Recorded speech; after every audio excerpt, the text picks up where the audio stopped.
The NFL is arguably the most entertaining professional sport.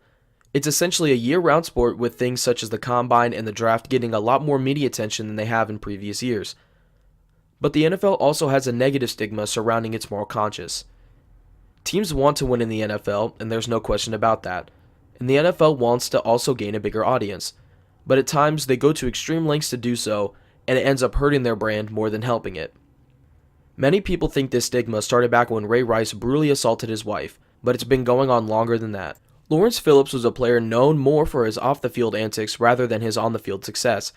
He spent his college days at the University of Nebraska, where in his sophomore year he broke out for more than 1,700 rushing yards and 22 touchdowns, but the next year would be a little bit different. He got off to a hot start his junior season, averaging 11 yards per carry in the first 2 games, but after those 2 games, he was arrested for assault on his girlfriend at the time. The easy decision would be to bench or even cut Phillips from the team, but head coach Tom Osborne decided to stick with Phillips during the national championship game. Still, with this knowledge of his attitude and assault charge, the Rams traded up in the draft to select Phillips 6th overall. The Rams, however, became aware of his antics and cut him 2 years later. He landed in Miami with the Dolphins, but was later cut for another domestic violence case with a woman at a nightclub. Fast forwarding a few years, we are all aware of the Ray Rice incident, aren't we?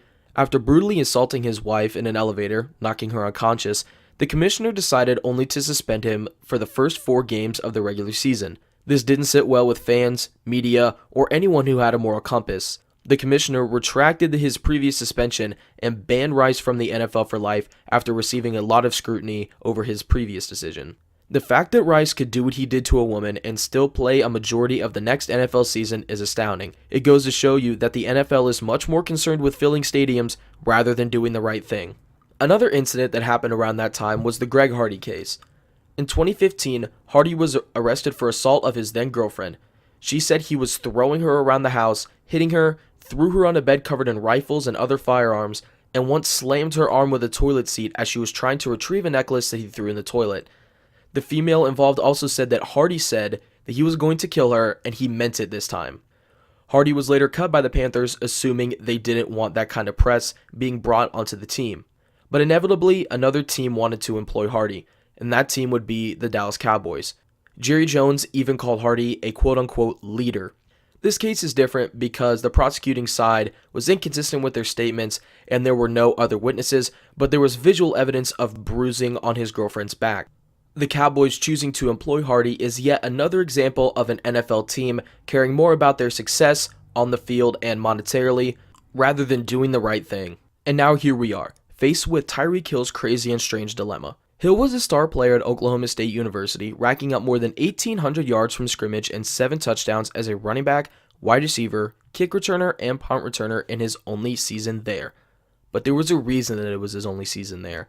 In 2015, Hill was charged with beating and choking his pregnant girlfriend.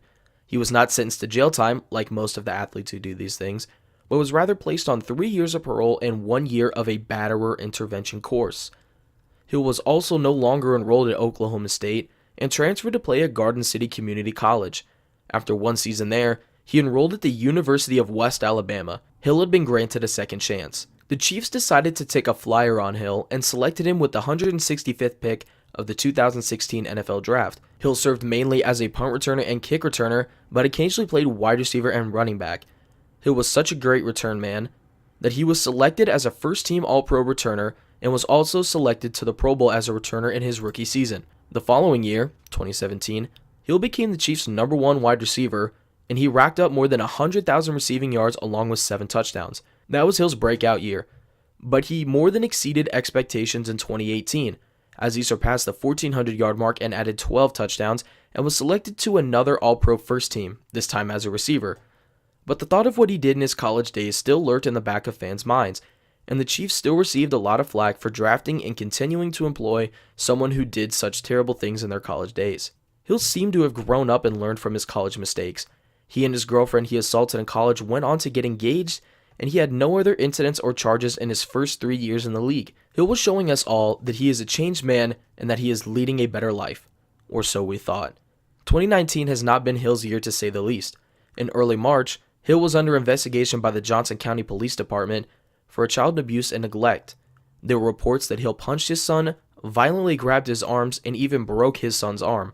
After investigation, Hill and his fiancée were not charged with assault or child endangerment. However, tapes surfaced last week where Hill and his fiancée were arguing about the situation at hand. He is terrified of you, and you say that he respects you, but it's not respect. It's terrified. He is terrified of you. You need to be terrified of me too. No. That's why you can't. We're getting into it, and he said, "Daddy, you're mean." So we walked up the stairs. Right. You And then said, say, come back down here. Right. And he didn't want to go down there, but I was like, go down there because it'll end up worse for you. Right. So he walked down there, and then you were getting on his about. And then you said something, right? No, you kept getting on, and then he started crying, and then you were like, shut up, stop crying. Right. Stop crying. Right. And then he kept crying because he was scared. He's terrified. And what, you grabbed onto him somehow, or he fell, one of the two. I didn't do nothing. That's sad, bro. That is really sad. Then why does he say Daddy did it? Why? Why does he say Daddy did it? I don't know. He says Daddy does a lot of things. Like what? A 3-year-old's not going to lie about what happened to his arm. And now somehow this investigation got brought back up, and you're about to lose your. So now I really want you to sit and think about it, because I rode for you against that detective and the CPS people, and they said time and time again that literally kept saying, Daddy punches me, which you do when he starts crying. What do? You make him open up his arms and you punch him in the chest. And then if he gets in trouble, you get the belt out and you do. Okay, so what about you? You what you don't do? You also, I'm just gonna take it. No, I told. I told him that he gets whooped. I told him that he gets whooped, but I don't use a belt, which is totally different. You do use a belt, and that's sad. Even my mama said you use a belt. When have I used a belt? When have you seen me use a belt with? When have I used a belt? After these tapes released, the Johnson County Police Department reopened its investigation on Hill and his fiancée. Rumors started to swirl of a team or league-induced suspension and possibly a release from the team. Chiefs General Manager Brett Veach gave a press conference after the first round of the NFL Draft, in which he announced that Hill will not be involved in any team activities until further notice. Earlier this evening, we were made aware of the audio between Tyreek and Crystal. We were made of this information in real time, just like the general public.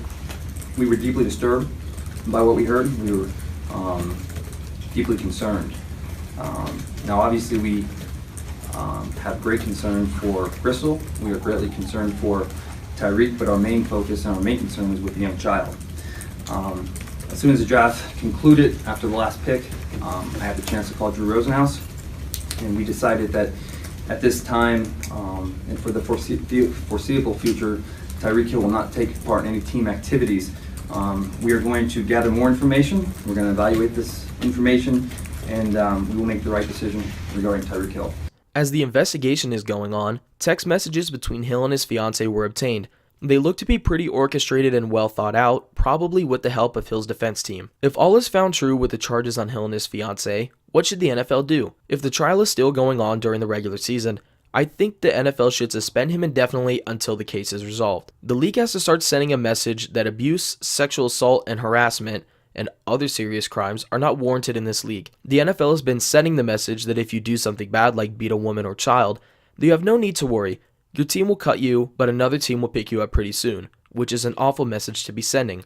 The NFL is the league with the highest number of players arrested. Mainly that's because it's larger than the other sports, but also it runs longer. Still, that is no excuse to be going around committing crimes. I'm a Chiefs fan, as you all pretty well know, and as great of a player as Tyreek is, I don't think I want him on this team anymore. Andy Reid is a great coach and an even better guy. He's been known for taking in players with attitude and character issues and helping them get on track and be great players and even better people. But at this point, it seems that things are out of his hands. I'll say one last thing. If the NFL could collude to keep Colin Kaepernick out of a job for standing up for racial and social injustice and expressing his dissent for the state of affairs in this country, then they can sure as hell figure out how to improve the league's moral code. If you guys did stick around for this part of the video, I do appreciate you a lot, and I want to start off this section of the video by saying two things. One, I believe, these are the two things I believe in. One, I believe in second chances, and two, I believe in innocent until proven guilty. Now, you may have gotten different vibes from the first part of the video than, what I just said, but I'm not lying, and I put that out there every type of media is biased. You want to express something that you feel, and those are the things that I feel. I do feel that the NFL needs to crack down on, employing people who do bad stuff. I do believe that the NFL needs to, have a better and stronger moral code. I do believe that the NFL needs to change its outlook, and it needs to, change its policy in certain things. I don't know how to go about doing that, but I can tell as a spectator, as a fan, as a person who likes media and who consumes a lot of media, that the media isn't happy with the NFL right now. They're less happy with Tyreek Hill than they are with the NFL, but that's mainly because the Chiefs took action before the NFL had to. But in cases like Ray Rice, the Baltimore Ravens didn't even take any action, or they took limited action, and it took for Goodell to step in to suspend him, and then he didn't even suspend him all that well the first time. And he had to go back and resuspend him and just kick him out of the NFL for good. So, and just talking about me believing in second chances, Tyreek Hill got a second chance. He beat up his pregnant girlfriend and choked his pregnant girlfriend while he was in college, which are two awful, it's an awful thing to do. That's a really, really, really shitty thing to do as a person. It doesn't matter if you're Tyreek Hill or Joe Schmo who lives a block away from Arrowhead. It doesn't matter who you are. If you do that type of stuff, there's got to be serious ramifications. And there kind of was. He got placed on 3 years of parole. And, I mean, if you had any other job in the world, if you were a police officer and you got caught, assaulting and choking your pregnant wife, you'd be fired, and that's it. But in the NFL, that doesn't happen. I don't know why it doesn't happen, but that was in college when he did that. I don't know why it doesn't happen. I just can't explain that to you. But he got a second chance. He went to community college. He went to West Alabama, two small schools, and then got drafted in the 5th round of the NFL draft. And he had turned his life around. He had made himself a better person. He hadn't been going out doing bad stuff all the time. He hadn't been, continuing to beat his girlfriend. And everybody thought, he's a good dude. If you make opportunity, if you get given a second opportunity and you make the best of it, and you really do in your heart of hearts, change yourself, and you become a better person, and you learn from your mistakes, and you do all the right things, then people will forget. But people really still didn't forget because he's a relatively new face in the NFL, only 3 years into the league, and then he ruins his second chance. He ruins it. He pretty much got 3 chances, because after he beat his girlfriend, you can go to JUCO. JUCOs will still take you. Mid-level small schools who need talent will still take you. They'll still do that. But a lot of the times in the NFL, those guys will go undrafted. They'll end up on practice squads, and then they'll be out of the league, or not even in the league, or they'll be out of the league in a couple years, which may still end up happening to Tyreek Hill. But he got a third chance pretty much, and he goes out, he balls. He has a great rookie year. He has an even better second year. He has an even better third year. And then now he's essentially throwing it all away. I'm cool with second chances. Second chances are dope. Jeffrey Simmons in this year's draft class, he assaulted a girl who was attacking his mom and his sister.